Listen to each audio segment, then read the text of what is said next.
कहानी के स्टार्ट में दिखाया जाता है कि एक मशहूर राइटर मैरी अपने फ्रेंड्स के ग्रुप के साथ छुट्टियां मनाने के लिए एक आइलैंड पे आई थी, जो घूमने के लिए बहुत ही अच्छी जगह है। वह 3 दिन से लगातार मौसम के खराब रहने की वजह से इन्हें अपने घर में ही कैद रहना पड़ रहा था। बारिश बहुत तेज हो रही थी। इस काली रात में उन्हें डर भी लग रहा था और वो बोर भी हो रहे थे। इसलिए ये लोग एक दूसरे को डरावनी कहानियां सुनाकर टाइम पास करने का फैसला करते हैं। यहाँ हमें देखने को मिलता है कि कोई ना नजर आने वाली चीज इनके रूम का दरवाजा बन कर रही थी, जिससे ये लोग नोटिस नहीं कर पाते। एक लड़का एक किताब से पढ़कर स्टोरी सुनाना शुरू करता है।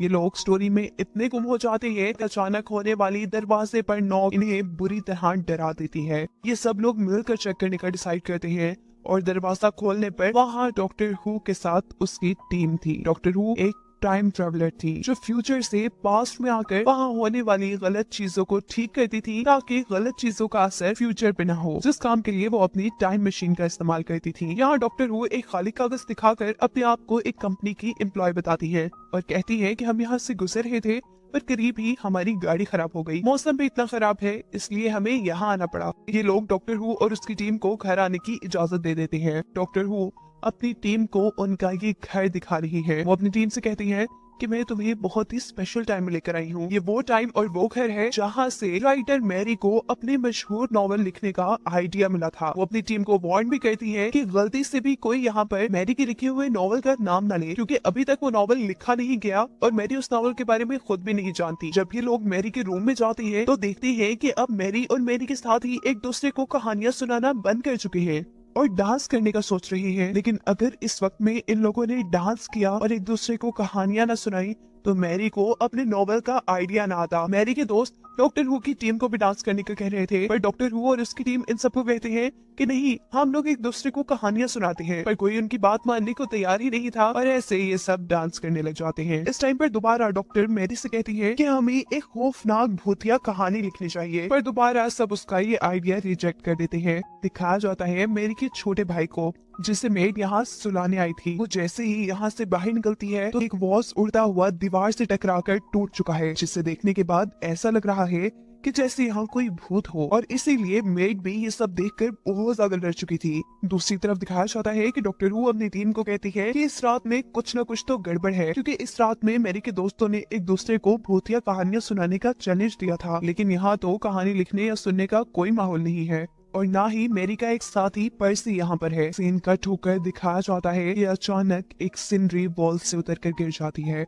और उस सिनरी को फाड़कर एक इंसानी ढांचे का हाथ बाहर निकलकर चलना शुरू कर देता है। यहाँ डॉक्टर हु का एक साथी जो वॉशरूम ढूंढ रहा था, वो 3 मर्तबा लॉबी से गुजर चुका था। वो जब पहली मर्तबा लॉबी से गुजरता है तो अचानक उसके पीछे बिजली के चमकने पर हमें एक लड़की दिखाई देती है और कुछ ही पल गुजरने पर वो गायब भी हो चुकी थी। ये आदमी दूसरी और फिर तीसरी मर्तबा लॉबी से गुजरता है। ऐसा वो जानबूझकर नहीं कर रहा था। उसे खुद समझ नहीं आ रहा था कि वो बार बार लॉबी में कैसे आ रहा है। वो अब लॉबी से एक कमरे का दरवाजा खोलता है और दरवाजा बंद करने पर हम इस कमरे में एक बच्ची का साया देखते हैं। दूसरी तरफ डॉक्टर हु की एक साथी मैरी की दोस्त से बातें कर रही थी, तो अचानक उनको भी आसमानी बिजली की चमक में खिड़की के पास कोई खड़ा नजर आता है, जिसका साया चंद सेकंड बाद ही गायब हो चुका था और ये देखकर वो लड़की भी डर जाती है। दूसरी तरफ डॉक्टर हु मैरी के एक दूसरे साथी से पर्सी के बारे में पूछती है, जिसका यहाँ होना बहुत ज्यादा जरूरी था, और ये लड़का डॉक्टर हु की बात काटते हुए उनसे पूछता है कि अभी मेरा एक आदमी बाहर तुम्हारी खराब हुई गाड़ी देखने के लिए गया था, लेकिन उसे तो बाहर कुछ नहीं मिला। सच सच बताओ कि तुम यहाँ किस मकसद से आई हो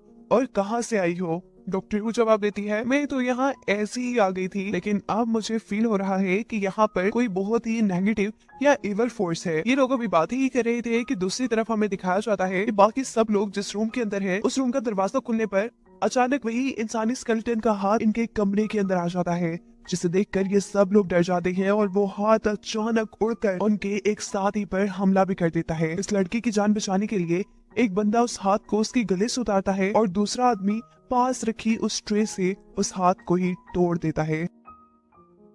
शोर सुनकर डॉक्टर हु भी यहाँ आ जाती है और वो इस हाथ को चेक करके बताती है कि ये 15th सेंचुरी के किसी आदमी का हाथ है जो इस घर में मौजूद किसी इवल एनर्जी की वजह से चल पा रहा था। ये बात सुनकर वो लड़का जो पहले भी डॉक्टर हु से बातें कर रहा था वो बताता है कि मेरे पास 15th सेंचुरी के एक सोल्जर का असली स्केलेटन रखा है। ये लोग जब उसे चेक करते हैं तो पता चलता है कि उस स्केलेटन के दोनों हाथ यहाँ मौजूद नहीं थे। मतलब ये था कि डॉक्टर हु ने उस हाथ के बारे में सब कुछ बिल्कुल सही बताया था और ये महसूस करने पर वो लड़का समझ जाता है कि डॉक्टर हु कोई आम इंसान नहीं है और यकीनन किसी अजीब जगह से यहाँ आई है। फिर डॉक्टर हु की दूसरी साथी इस लड़के से पूछती है कि जब से आप लोग यहाँ पर हैं क्या यहाँ पर कुछ और अजीब हुआ, और मैरी उन्हें बताती है कि पिछले 3 दिन से लगातार मौसम बहुत बुरी तरह खराब है और इस खराब मौसम में उनके साथी पर्सी को अजीबोगरीब चीजों के वियन आते रहते हैं, जैसे वो यही करीब लेक के ऊपर किसी को तैरता हुआ दिखता है। डॉक्टर पूछती है कि अब पर्सी कहाँ होगा, जिस पर मैरी बताती है कि वो लेक के करीब एक कैबिन के अंदर अपना नॉवल लिखने के लिए जाता है। जरूर वो अब भी वही होगा।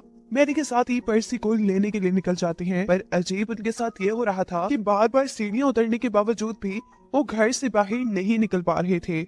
और दूसरी तरफ डॉक्टर हु जो इस घर में किसी इवल एनर्जी के होने की वजह से अच्छी तरह सोच नहीं पा रही थी, वो भी जब घर से बाहर जाने का फैसला करती है तो वो अपने रूम के दरवाजे से बाहर जाकर बार बार उसी रूम में आ रही थी। यानी ये घर एक भूल भुलैया जैसा बन गया था। और डॉक्टर हु का एक और साथी जो दूसरे कमरे में बैठा हुआ था, अचानक उसे इस घर के अंदर वही औरत और बच्ची नजर आती है जिनकी झलक हम मूवी में पहले भी देख चुके हैं। इस आदमी को ये दोनों यहाँ की मेड लगती है, इसलिए वो उनके ऊपर ज्यादा ध्यान नहीं देता। यहाँ मैरी का छोटा भाई भी जोर जोर से रोने लगा था और मेड जब उसके पास जाती है तो खिड़की के बाहर उसे एक अजीब ब्लू लाइट नजर आती है। फिर दूसरी तरफ जब इन सब लोगों को ये महसूस होता है कि ये अजीब भूल भुलैया में फंस गए हैं, तो ये एक दूसरे को आवाज देकर अपने फंसने के बारे में बताते हैं। डॉक्टर हु के जिस साथी को पहले जो 2 लड़कियां नजर आई थी, वो दोबारा उन 2 लड़कियों की झलक देखता है।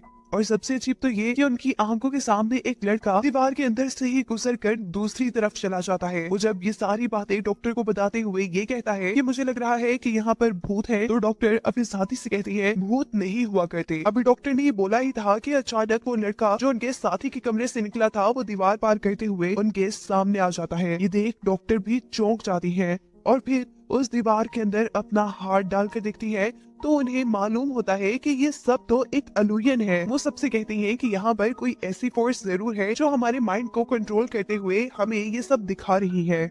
इसको ठीक करने के लिए सब अपनी आंखें बंद कर लें और अपने जहन में से यहाँ पर चलने वाला सब कुछ निकाल दें। ऐसे आप इस इल्यूजन से बाहर आ जाएंगे। सभी लोग ऐसा करना शुरू करते हैं। मैरी आंखें बंद करके अंधे लोगों की तरह चीजों को महसूस करते हुए सबसे पहले अपने छोटे भाई के रूम के अंदर जाती है, लेकिन वहां जाने पर वो देखती है कि कॉट में उसके छोटे भाई की जगह एक इंसानी ढांचा पड़ा था। ये देखकर वो जोर से चीख मारती है। चीख सुनकर सब उसके पास आ जाती है। डॉक्टर का मानना था कि यहाँ कोई भूत वूत नहीं है, कोई सिक्योरिटी सिस्टम इन सभी चीजों को कंट्रोल करते हुए ये सब कर रहा है। यहाँ कुछ तो ऐसा है जिसे छुपाने के लिए सिक्योरिटी सिस्टम लगाया गया है। अभी वो बातें ही कर रहे थे कि अचानक उनको खिड़की से बाहर कोई खड़ा दिखाई देता है जिसके जिस्म से रोशनी निकल रही थी। जहाँ सब इसे देखकर हैरान हो रहे थे, वही डॉक्टर हु सबको बताती है कि ये कोई टाइम ट्रैवलर है जो इनकी बातों के दौरान ही इनके घर के अंदर भी आ जाता है। ये साइबॉर्ग था जिसको अंदर रूम में आने से रोकने के लिए डॉक्टर दरवाजा बंद कर देती है और सबको बताती है कि इंसानी जिस्म में रोबोट के पार्ट्स लगा देने से एक साइबॉर्ग बनाया जाता है। ये इमोशनलेस होने के साथ किसी के भी दिमाग को अपने कंट्रोल में करने की ताकत रखते हैं। मगर मुझे लगता है कि ये साइबॉर्ग कुछ अधूरा है, कुछ तो चेंज है इसमें। डॉक्टर हु को पता था कि कैसे साइबॉर्ग की तबाही को बचाना है। उन्हें साइबॉर्ग के हाथ वो चीज नहीं लगने देनी थी जो उसे असल चाहिए था। डॉक्टर बताती है कि साइबॉर्ग की जरूरत की चीज को छुपाने के लिए ही शायद ये सिक्योरिटी सिस्टम यहाँ लगाया गया होगा। इतने में ही साइबॉर्ग उनके कमरे के अंदर आ जाता है और एक आदमी को गले से पकड़कर उससे पूछता है कि क्या तुम गार्डियन हो। उस आदमी के नाम बोलने पर साइबॉर्ग उसे उठाकर जमीन पर फेंकता है। यहाँ अब सभी लोगों को छोटे बच्चे की रोने की आवाजें आती हैं। ये मैरी का भाई था जिसकी आवाज साइबॉर्ग भी सुन चुका था। आवाज को फॉलो करते हुए वो उस बच्चे के पास पहुंच जाता है और उससे उठाकर कहता है कि अब तुम भी हमारे जैसे बन जाओगे। इस सब के बाद साइबॉर्ग अपनी जरूरत की चीज ढूंढने के लिए एक दूसरे कमरे में जाता है जहाँ पर डॉक्टर हु पहले से ही मौजूद थी। वो साइबोर्ग से पूछती है, बताओ तुम्हें क्या चाहिए, क्या पता मैं तुम्हारी मदद कर दूं। उसे देखकर साइबोर्ग कहता है कि मैं तुम्हें इस जमाने में एक्सपेक्ट नहीं कर रहा था, मतलब ये बहुत पुराना जमाना है, तुम इस जमाने के नहीं हो। जिस पर डॉक्टर हु कहती है कि तुम भी तो सबसे अलग हो, बताओ तुम्हें अभी तक पूरा क्यों नहीं किया गया। ये सुनते ही वो साइबोर्ग गुस्से में आ जाता है और डॉक्टर को मारने ही वाला था, तो डॉक्टर उसे रोक कर कहती है, मुझे बताओ तो सही, हम दोनों मिलकर उस चीज को ढूंढ लेंगे जिसकी तुम्हें जरूरत है। ये साइबोर्ग अब डॉक्टर हु को बताता है कि मैं साइबेरियन को लेने के लिए आया हूँ, जिसने यहाँ किसी इंसान की बॉडी पर कब्जा किया हुआ है, वो मेरा गार्डियन है। ये सब बताते हुए उसने आसमानी बिजली के जरिए अपने आप को चार्ज भी कर लिया था। जबकि दूसरी तरफ हम डॉक्टर हु और बाकी लोगों को देखते हैं कि वो एक ऐसे कमरे में आए हैं जहाँ की दीवारों पे भी कुछ ना कुछ लिखा हुआ है। मेरी कहती है कि ये सारा काम पर्सी का होगा, जिसे अभी तक हमने मूवी में नहीं देखा, और वो इन्हीं का एक साथी है। ये लोग पर्सी को ढूंढते ढूंढते बेसमेंट के अंदर आ जाते हैं, जहाँ पर्सी इन सब लोगों को बता रहा था कि वो साइबोर्ग मेरे ही पीछे आया है, असल में मैं ही उसका गार्डियन हूँ। दूसरी तरफ डॉक्टर हु भी साइबोर्ग को ये कहकर वहाँ से भाग आई थी कि मैं तुम्हारे गार्डियन को ढूंढती हूँ। वो भी अब बेसमेंट में पर्सी के पास पहुँचती है, उसके पीछे पीछे साइबोर्ग भी यही बेसमेंट में आ जाता है और पर्सी एक लम्हे में ही उसे वापस ऊपर भेज देता है। इसका मतलब है कि पर्सी साइबोर्ग को कंट्रोल कर पा रहा है। ऐसा क्यों हो रहा है, ये जानने के लिए डॉक्टर हु उसके सर के ऊपर हाथ रखती है और उसका दिमाग पड़ते हुए देखती है कि एक दिन जब पर्सी लेक के किनारे बैठा हुआ था तो उसे लेक में एक चमकती हुई चीज नजर आई। पर्सी ने जैसे ही ये सिल्वर लावा जैसी चीज अपने हाथ में उठाई तो वो चीज पर्सी के अंदर चली गई। उस चीज ने पर्सी को पूरी तरह कंट्रोल कर लिया और पर्सी जैसे इनविजिबल यानी गायब हो गया। वो जब अपने घर वापस आया तो कोई उसे नहीं देख पा रहा था। उसने जब वाज को उठाकर दीवार पे मारा तो कोई भी उसे नहीं देख पाया, जहाँ मेड को लगा कि ये काम किसी जिन ने किया है। बिजली के चमकने पर अचानक कोई साया जब लोगों को नजर आता था तो वो भी पर्सी ही था। पर्सी बताता है कि जब से वो सिल्वर लावा मेरे अंदर है तब से मेरे ख्यालों में कुछ नंबर्स आ रहे थे जिन्हें मैंने दीवारों पे लिखना शुरू कर दिया, और साथ ही ये घर बार बार शेप शिफ्ट भी कर रहा था, यानी ये घर खुद से अपने आप को बदल रहा था, जिससे तंग आकर मैं यहाँ छुप गया। आखिर ये चमकता हुआ सिल्वर लावा ये साइबेरियन था क्या? डॉक्टर बताती है कि साइबेरियन एक हाईली एडवांस टेक्नोलॉजी है जिसके अंदर साइबोर्ग और एआई का सारा नॉलेज है, जो कि साइबोर्ग की बनाई हुई है। असल में साइबोर्ग मैन आगे चलकर फ्यूचर में इस दुनिया पर कब्जा करना चाहती है। पर्सी अपने अंदर के मौजूद साइबेरियन की मदद से इन्हें बताता है कि फ्यूचर में ये साइबोर्ग इस दुनिया पे कब्जा करके पूरी दुनिया को तबाह भी कर देंगे। अब क्योंकि साइबेरियन पर्सी से उसके दिमाग में बातें भी करने लगा था, तो ये देख डॉक्टर समझ आती है कि अगर थोड़ी सी भी देर और ये साइबेरियन पर्सी के अंदर रहा तो वो पर्सी को मार देगा। वो सभी चीजों को कंट्रोल कर सकता है। डॉक्टर बताती है कि किसी ने उसे साइबोर्ग मैन से चुरा कर हिस्ट्री में भेजा है ताकि फ्यूचर को बदला जा सके। उनकी इन्हीं बातों के दौरान यहाँ पर साइबोर्ग मैन भी आ जाता है, जिससे रोकने की ताकत अब इन लोगों में नहीं थी। डॉक्टर हु के साथ ही उन्हें बताते हैं कि अगर ये साइबोर्ग मैन इनके पास आ गया और उसने पर्सी के अंदर मौजूद साइबेरियन को ले लिया तो फ्यूचर में बहुत बड़ी तबाही हो सकती है। जिस पर डॉक्टर हु बताती है कि फिलहाल हमारा इन लोगों को बचाना जरूरी है। अगर पर्सी और ये लोग मर गए तो फ्यूचर बिल्कुल बदल कर रह जाएगा, क्योंकि ये सभी इस वक्त के इन्वेंटर्स हैं। अगर इन्होंने अपनी इन्वेंशंस ना की, अपनी किताबें ना लिखी तो फ्यूचर बिल्कुल उल्टा हो जाएगा। साइबोर्ग अब पर्सी से कहता है कि जो भी तुम्हारे अंदर है उसे तुम बाहर निकाल दो। इससे पहले कि वो पर्सी को कुछ नुकसान पहुंचाता, मैरी उसके सामने आकर उसे बातों में लगाने की कोशिश करने लग जाती है और गुस्से में आकर साइबोर्ग उसे दूर फेंकता है। सिचुएशन को हैंडल करने के लिए डॉक्टर हु अब पर्सी को मारना शुरू कर देती है। ऐसा करते ही उसके अंदर मौजूद साइबेरियन उसकी बॉडी से बाहर निकल आया था और अब ये साइबेरियन साइबोर्ग के हाथ न लग जाए, डॉक्टर हु जल्दी से उस साइबेरियन को अपने अंदर एब्सॉर्ब कर लेती है। ये देखकर cyborg man doctor who co धमकी देता है कि अगर तुमने साइबेरियन मेरे हवाले ना किया तो मैं पूरी दुनिया को तबाह कर दूंगा। ना चाहते हुए भी डॉक्टर हु साइबेरियन उसके हवाले कर देती है और ऐसा करते ही इस आइलैंड पे खराब मौसम दोबारा से ठीक होने लगता है। डॉक्टर हु के साथ ही पूछते हैं कि आपने ऐसा क्यों किया? डॉक्टर बताती हैं कि मैंने ये सब जानबूझ के किया है।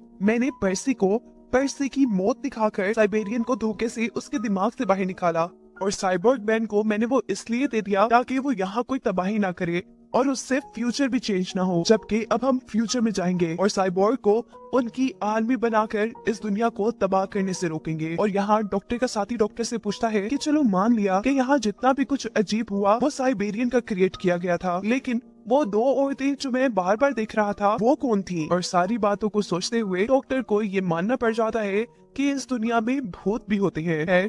अब वो फ्यूचर में जाकर फ्यूचर को ठीक करना चाहती थी और यही सब दिखाते हुए ये कहानी यहाँ खत्म हो जाती है।